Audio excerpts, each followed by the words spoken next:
Hi, it's Tessa with Hip Over 50. Hi, how are you?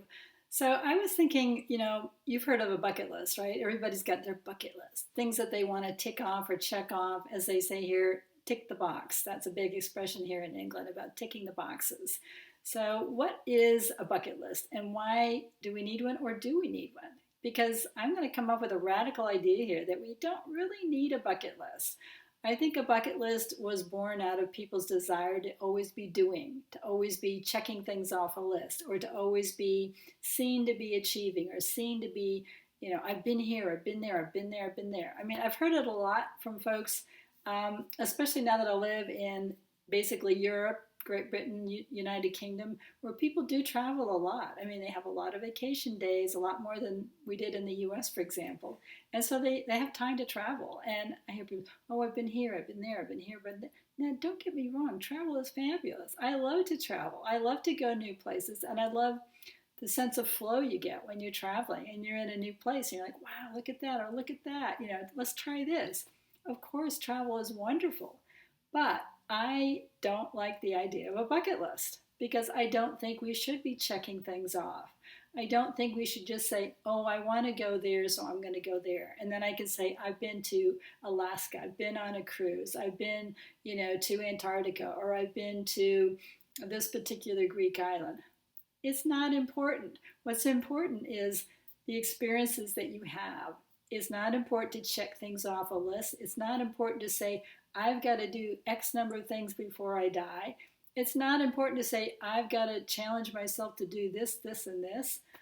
I think it's all about how we want to feel. It's not how we get there, it's how we feel. That's why we do things. That's why we, go travel, or why we get into relationships, or why we get a job, or why we decide to have children or not. It's because this is the way we want to feel.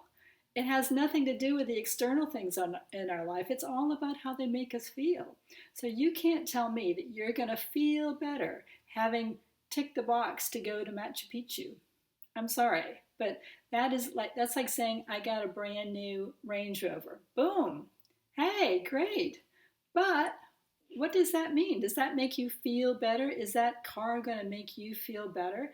Yes, it feels good to have an accomplishment. It feels good to say, I made it happen. I went to Machu Picchu. I made it happen. I bought myself the car of my dreams. Great. Now what? Because guess what? Those things only have a temporary life.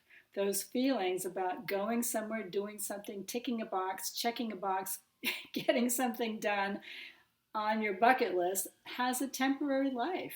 And I tell you, it's a very short life. Because if you're always on to the next thing, if you're saying, okay, I've been to Machu Picchu, now I've got to go here, now I've got to even exceed my goals of where I thought I was going to go, that sounds kind of exhausting, to be honest with you, because I think you're doing those things in the hope that when you do them, you'll feel better. That's why we do everything, because we think it's going to make us feel better or happier.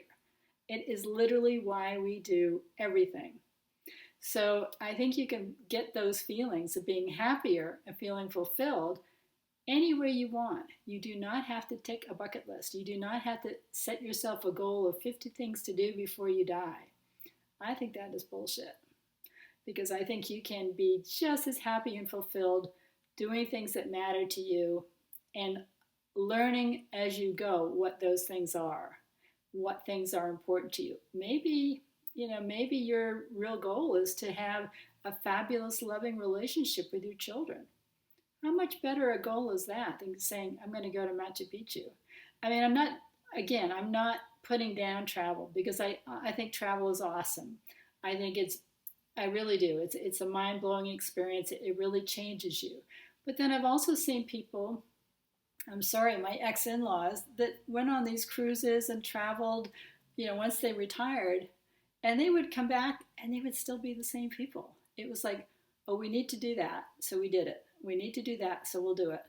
And it didn't change them at all, because it wasn't the actual bucket list destination that they were looking for. They were looking for some kind of a feeling, and they didn't get it. And it didn't change them. It didn't alter how they saw themselves or how they saw the world. So then what is the point?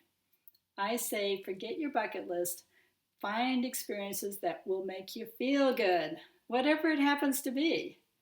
And you don't have to be competitive with anybody else. It's something that you are doing purely for your own enjoyment.